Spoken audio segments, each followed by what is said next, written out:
Good evening, and thank you for joining us. I'm John Dickerson in for Norah. Election Day is 3 weeks away, and a new CBS poll shows a race that was effectively even is even more so.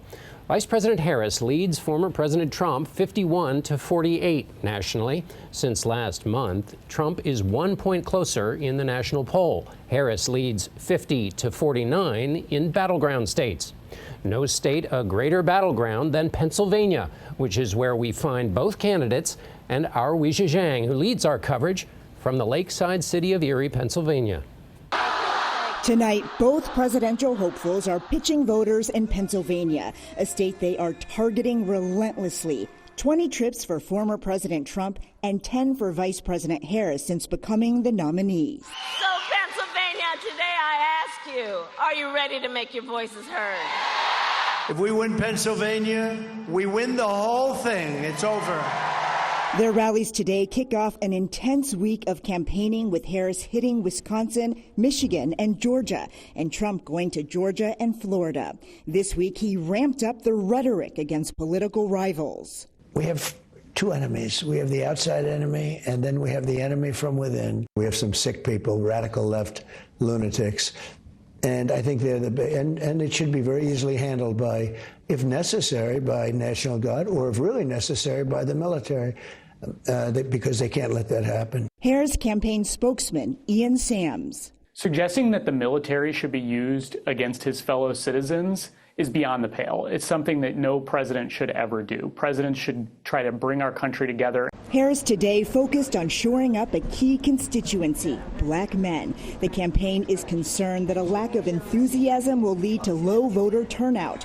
Former President Barack Obama raised the issue last week.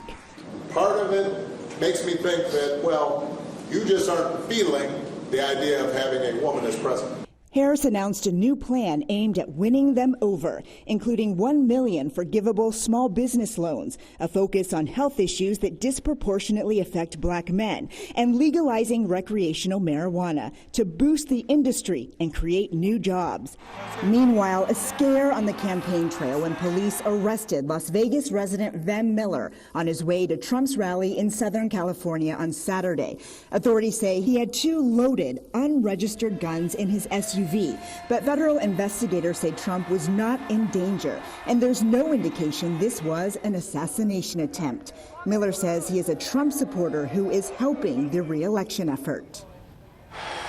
And Weijia Jiang joins us now from the Harris rally in Erie, Pennsylvania, a battleground section of a battleground state. Weijia, I want to ask you about the new CBS News poll. Okay, so we know the parties are ideologically opposed, but there's also a division on basic facts. One example, the border. Migration is at its lowest level since the Trump administration, but the polls show that not everyone sees it that way, do they?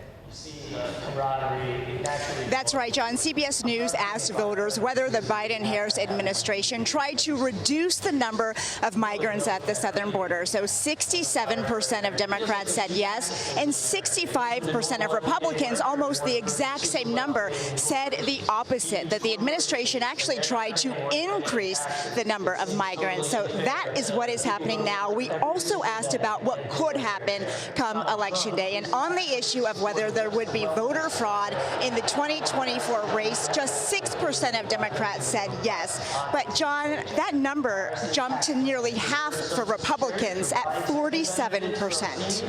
Weijia Jiang for us on the campaign trail. Thank you so much, Weijia.